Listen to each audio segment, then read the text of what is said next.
Houston, we have cleared the tower in 1313. The call of clearing the tower was actually one of the most important moments of launch. It took, on average, about 10 seconds for the rocket to clear the tower, which is to fly higher than that launch umbilical tower. And in those roughly 10 seconds, the rocket was more vulnerable than any other point in the flight. One of the umbilicals might fail to disconnect. One of the swing arms might not move entirely out of the way. There could even be heavy wind that could knock the rocket into the launch umbilical tower.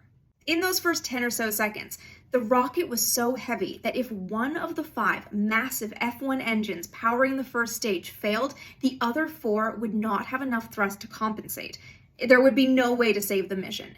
Once it cleared the tower, the rocket had burned through enough of its fuel that it was light enough for the other 4 engines to keep the mission going, eventually going long enough to regain any lost momentum to keep the mission going as scheduled. Clearing the tower marked the end of the most dangerous part of the launch, and it also marked the moment that control of the mission was officially handed over from the Cape to Mission Control in Houston. It was such an important call that both the flight director and the launch director had to acknowledge it over the comms link. It's the fuel thing that gets me though, because I only learned very recently that there was not enough thrust in 4 of those engines to get the rocket past the tower. If one of those had failed, it would have been a bad day.